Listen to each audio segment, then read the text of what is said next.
Hello friends, ఇవాళ మీకు ఒక కొత్త పాయింట్ అనేది నేర్పిస్తాను.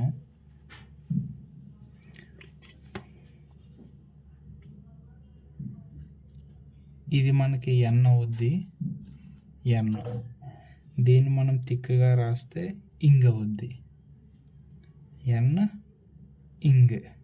మన ఇంగ్లీష్లో కంటిన్యూస్ టెన్స్కి మనం ఇంగ్ వాడతాం కదా, దాని గురించి నేను మాట్లాడుతున్నాను.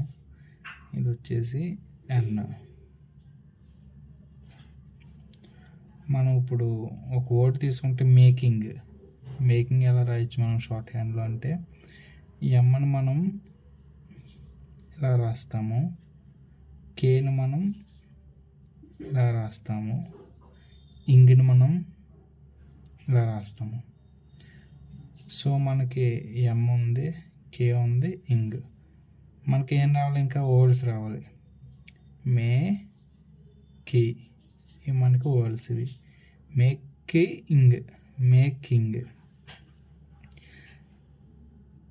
మనకి ప్రొనౌన్సియేషన్ ప్రకారం మే అనేది ఎక్కడ వస్తుంది? ఆన్ ద లైన్ వస్తుంది. మా, మే, మీ. సో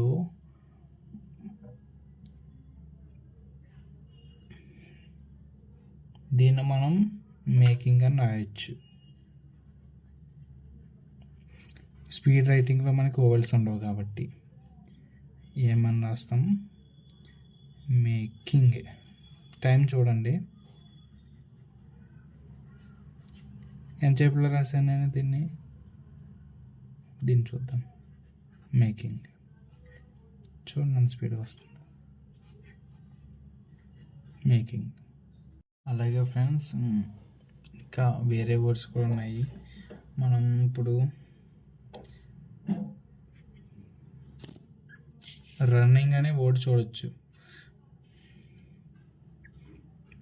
దాన్ని మనం ఆరుగా రాస్తాము. హుక్, లాస్ట్లో హుక్ పెడితే మనకి రన్ అనే వర్డ్ తయారవుద్ది. దానికి మనం ఇంగ్ చేర్చమంటే రన్నింగ్ అనేది అవుద్ది వర్డ్. రన్ ఇంగ్,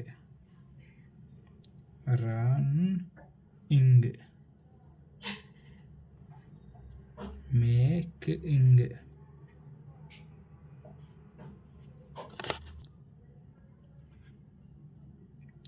స్లీప్ ఇంగ్,